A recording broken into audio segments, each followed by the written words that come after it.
বাংলাদেশে যত হিন্দু আছে, আমি বাংলাদেশের পুলিশ প্রশাসন, আমাদের বাংলাদেশের পুলিশের ভাই ব্রাদার, তোমাদেরকে একটা কথা বলতে চাই, এই হিন্দুদেরকে রাস্তার মধ্যে পালায়া গুরুর মতো পিড়াইয়া হাত পা ভাঙ্গিয়া বস্তা বইয়া ইন্ডিয়া পাঠাই দিব। তোমাদেরকে পিড়ে ভারতের বর্ডার ক্রস করে তোমাদেরকে কলকাতা পাঠাবো। তারপর ইন্ডিয়ার যত মুসলমান আছে বাংলাদেশে আসো, তোমাদেরকে নিমন্ত্রণ। আমরা কলকাতা, শ্রীপুরা, কুচবিহার, কাশ্মীর সবকিছু দখল করিয়া আমরা বড় একটা বাংলাদেশের সাম্রাজ্য গ্রহণ করবো ইনশাল্লাহ। এই রাম মন্দির বানানো বন্ধ করুন। যদি তারা রাম মন্দির বানায়, ঢাকা থেকে গাইবান্ধা লং মার্চ করবো ইনশাল্লাহ, এবং সেই রাম মন্দির ভেঙে ঘুরিয়ে দেবো ইনশাল্লাহ।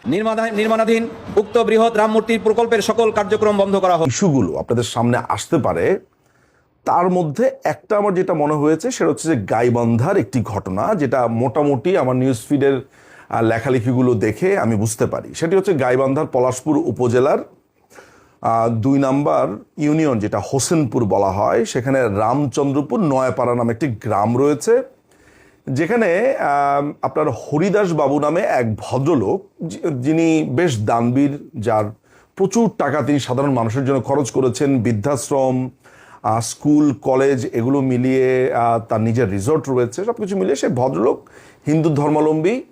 এবং তিনি এই জায়গাটাতে, যে অঞ্চলের নাম বললাম, সেখানে তিনি প্রায় 76% জমির উপরে প্রায় 22 কোটি অর্থ ব্যয় বলা হচ্ছে যে তিনি একটি মন্দির নির্মাণ করতে যাচ্ছেন, খুবই বেশ বড়সড় জায়গা নিয়ে, যেখানে পড়ালেখার ব্যবস্থা থাকবে, যেখানে ধর্মচর্চার ব্যবস্থা থাকবে, নানা ধরনের ফ্যাসিলিটিস সহ তিনি একটি মন্দির নির্মাণ করেছেন।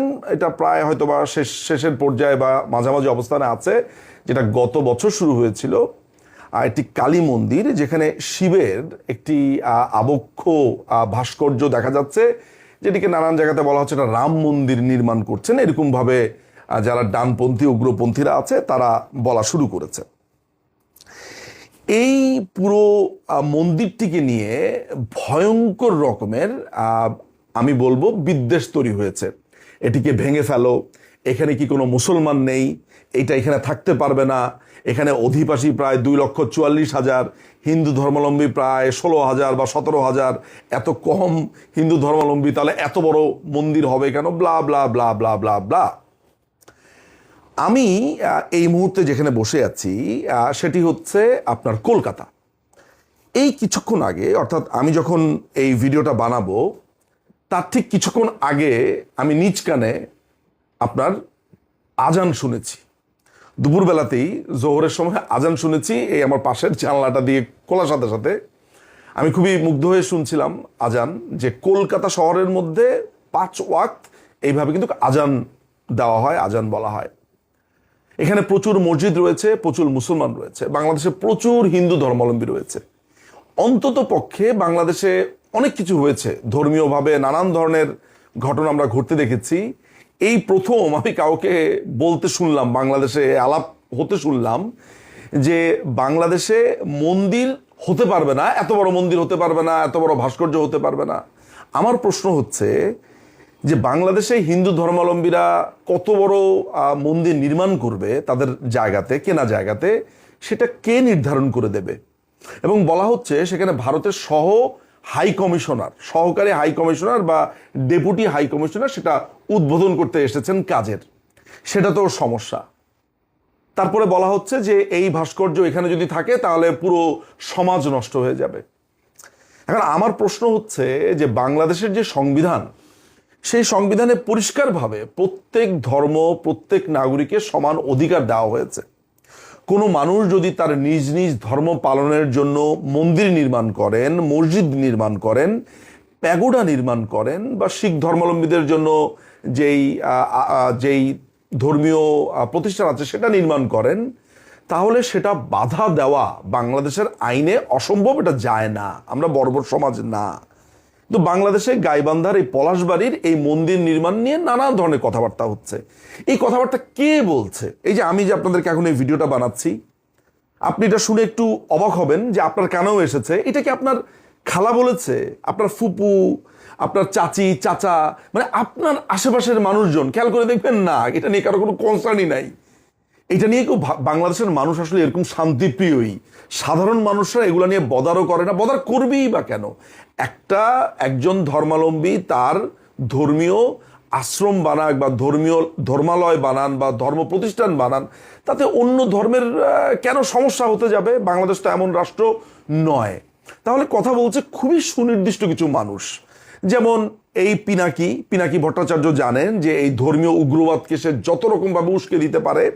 কথা বলছে এই মামুনুল হকের ভাই মাহফুজ, কথা বলছে এই জসিমউদ্দিন রাহমানি এবং এদের যারা আছে, তারপর কেফায়াত উদ্দিন নামে এক লোক কথা বলছে। অর্থাৎ যত রকমের আপনি ধর্মীয় উগ্রবাদীদেরকে চেনেন তারা এই বিষয় নিয়ে কথা বলছে এবং মানুষকে ক্রমাগতভাবে উস্কে দিচ্ছে। এখন আমার প্রশ্ন হচ্ছে যে পার্বত্য চট্টগ্রামে আমরা দেখেছি গৌতম বুদ্ধের হিউজ একটা আবক্ষ ভাস্কর্য বা মূর্তি, যেটি আপনি বলেন যদি ধর্মীয় হয়, যদি মূর্তি হয়, মূর্তি বলেন, তাহলে হিসেব মতে তো সেটাও হতে দিতে পারা যাবে না। কেন এত বড় ভাস্কর্য থাকবে, এই কথাটা আরেকটা দল বলবে। তাহলে বাংলাদেশে অসংখ্য আপনার মসজিদ আছে, মন্দির আছে, তাহলে এক ধর্ম আরেক ধর্মকে বলবে যে এটা হতে পারবে না, এইভাবে হতে পারবে।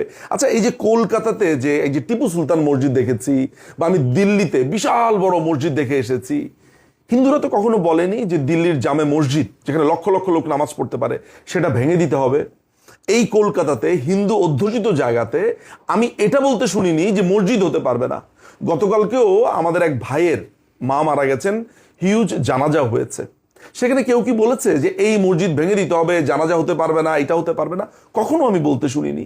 আমি বরঞ্চ একটা সহাবস্থান দেখি, যেমন বাংলাদেশেও কিন্তু এটা দেখেছি। সত্যি কথা, কিছু বিচ্ছিন্ন ঘটনা যদি আমি বাদ দিই, কিছু নোংরা ঘটনা যদি আমি বাদ দিই, তাহলে পুরো ব্যাপারটা দাঁড়াচ্ছে, তাদের যে মূল সমস্যা দাঁড়াচ্ছে সেটা হচ্ছে যে হিন্দুদের মন্দির কেন হবে, সেখানে এত বড় আবক্ষ ভাস্কর্য কেন হবে, এত সুন্দর একটা জায়গা কেন তৈরি হবে, এইটা হচ্ছে মূল সমস্যা। আরেকটা মূল সমস্যা হচ্ছে ভারতীয় হাই কমিশনার কেন সেটা উদ্বোধন করবে।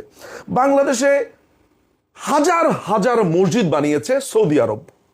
এখন যদি হিন্দুরা বলে যে সৌদি আরবের লোকেরা বা সৌদি আরবের টাকাতে কেন মসজিদ হবে, যদি বলে যে সৌদি আরবের একজন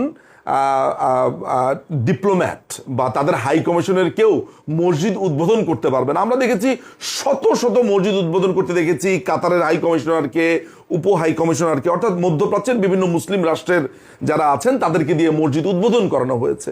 সেটা যদি এখন ভারত বলে এটা করা যাবে না, বা বাংলাদেশের হিন্দুরা বলে করা যাবে না, আপনার কেমন লাগবে শুনতে? বা কোনো খ্রিস্টান যদি কোনো গির্জা হয়, কেউ যদি বলে যে এই গির্জা উদ্বোধন করতে পারবে না আমেরিকার রাষ্ট্রদূত, এটা আপনার কেমন লাগবে শুনতে? এই পুরো ব্যাপারটা বাংলাদেশে হচ্ছে। কেন আমি এই কথাটা বলছি সেটা হচ্ছে, কিছুক্ষণ আগে আমি একটি ভিডিও পোস্ট করেছি, আপনারা দেখবেন। সেটা হচ্ছে ভারতের সীমান্তে হঠাৎ করে বিজেপি বলছে আমরাও গুলি করব, এই করব, সেই করব, এবং বাংলাদেশের লোকজন ভারতের সীমান্তে ঢুকে সবজি চুরি করে নিয়ে আসছে, কদু চুরি করে নিয়ে আসছে, কুমড়া চুরি করে নিয়ে এসেছে, তাদের গাছ তুলে উপরে নিয়ে এসেছে।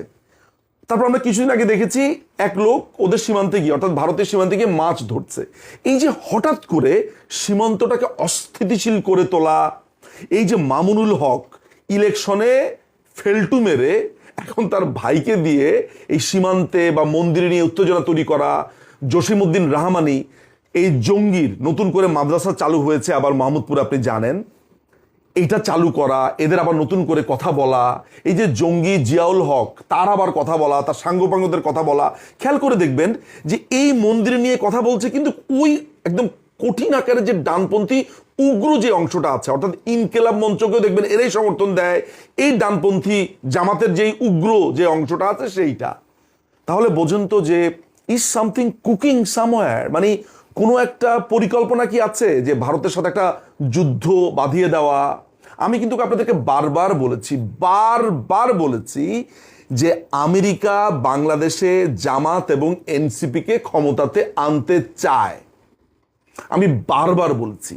তাহলে একটু চিন্তা করে দেখেন তো যে এটার পেছনে পশ্চিমা কোনো ইন্ধন আছে কিনা। কারণ আপনি মোটামুটি যত রকমের অকাম কুকাম আছে দেখবেন, আপনি মোটামুটি একটা ট্রেল খুঁজলে আপনি পশ্চিমাদের একটা বিনিয়োগ আপনি দেখতেই পাবেন, অন্ততপক্ষে আমার রিসার্চ তাই বলে। দেখেন তো যে বাংলাদেশে একটা যুদ্ধ পরিস্থিতি বাঁধিয়ে এমন কিছু একটা করতে চাই কিনা, সেনাবাহিনীকে এঙ্গেজ করে, বাংলাদেশ একটা এঙ্গেজ করে একটা এমন কোনো অবস্থা তৈরি করতে চাই কিনা। এবং কথায় কথায় তো আওয়ামী লীগের দোষ দেওয়া আছেই, যে আওয়ামী লীগ এই করেছে সেই করেছে। আমার কাছে মনে হচ্ছে যে এই জিনিসগুলো গভীরভাবে ভাবার সময় এসেছে। দেখুন, হিন্দু ধর্মাবলম্বী যারা আছে, আমরা যেমন মুসলিম ধর্মাবলম্বী, আমরা কি করি, আমাদের পবিত্র স্থান হচ্ছে কাবা, আমরা কাবাতে যাই। আমরা যদি হজরত হাসান হোসেন, হজরত আলী রাদিয়াল্লাহু, তারপর আমরা এরকম মানে ধর্মীয় বিষয়াদি দেখতে চাই, আমরা কোথায় যাই? ইরাকে যাই, ইরানে যাই, এমনকি ইসরায়েলের যে মস্ক আছে সেটাও কিন্তু দেখতে অনেক মুসলমানরা যায়, মক্কাতে যায়, সৌদি আরবে যায়, অর্থাৎ মধ্যপ্রাচ্যের জায়গাগুলোতে যায়। কিন্তু আমাদের একটা তীর্থস্থান বা আমাদের একটা পবিত্র জায়গা কোনটা? মক্কা। আমরা হজ করতে যাই।